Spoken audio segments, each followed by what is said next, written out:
So in one of the presentations, I had talked about using Photoshop to design your mobile design.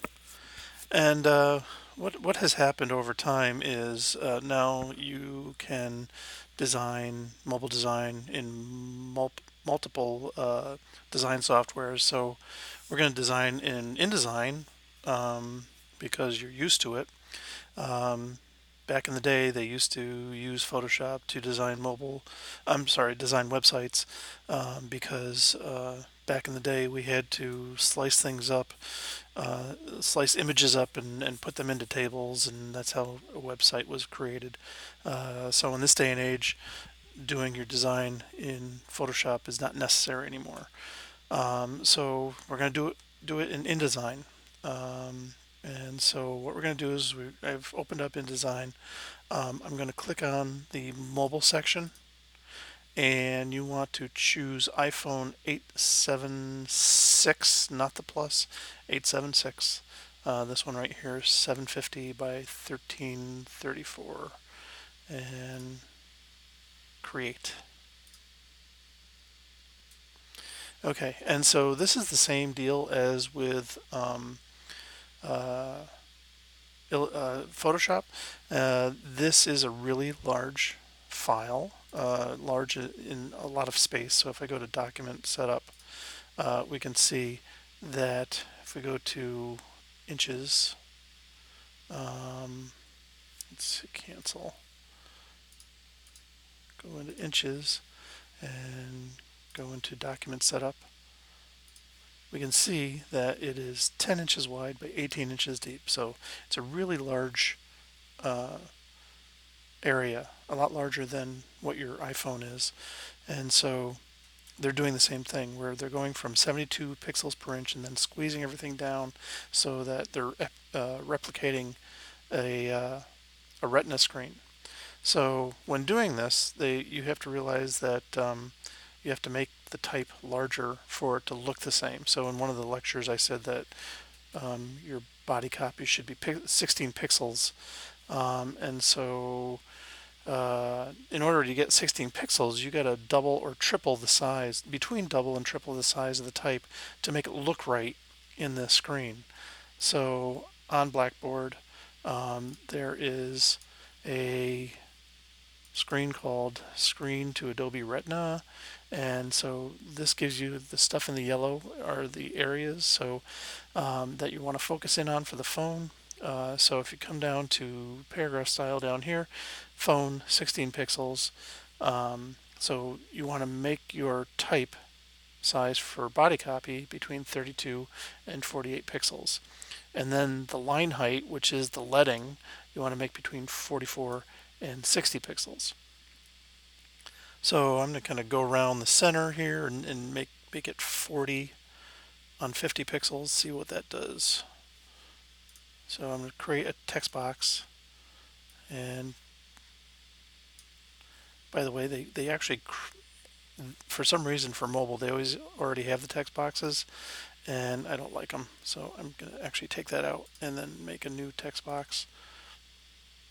And I'm going to go with Georgia because I know it's a good body copy style, and to go 40 to 60.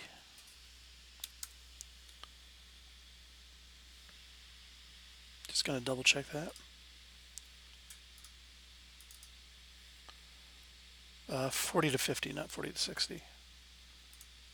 So it's very close here, 40 to 48. So I'm going to change that to 50 and type fill placeholder text and see how big that is. And so maybe that's a little bit too big for Georgia. So let's try going down to like 36 to 46. All right, that's a little bit better. So you want to make sure that you have enough pages.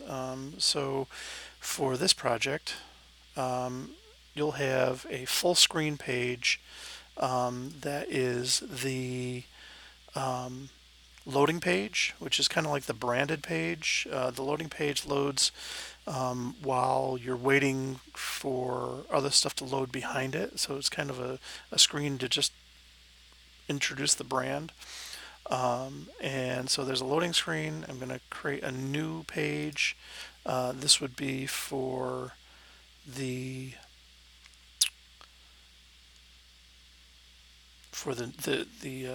the hidden navigation. And if you want to have go for the extra 10% for creating your own icon for your brand, that would be a third one.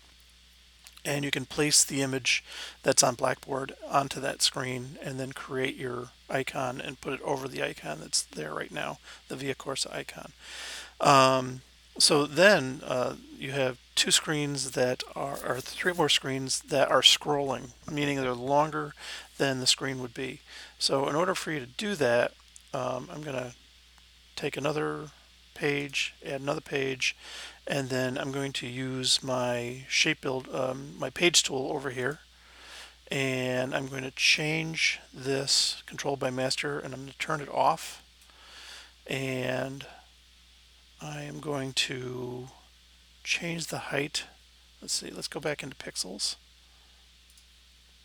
I changed the height to about 6,000 pixels. And now you see that the screen is really long. And so we can go to have scrolling screens about 6,000 pixels to start out with. And then if it gets too long, say the type doesn't fill all the way down, you can go to the bottom and then hold the Option key down and drag this up to make it shorter. You can see now it's 492, 4,300. So you can adjust that for your home page, which is basically taking your cover and your cover lines to fill out the home page. Your feature cover line is going to have a photo that's the cover of the magazine, but your other cover lines will not have photos. And I want you to go in and find some items on the internet to kind of replicate what to illustrate the cover lines that you do put on your magazine cover. And we can take this and we can make a copy of this one instead of having to do it again. And to make a copy, just drag this down onto this little piece of paper down here, and it'll make another one. So there's your story page, and then drag it down again, and here is your sidebar or alternative story form page. So that's setting up your InDesign document for all your pages.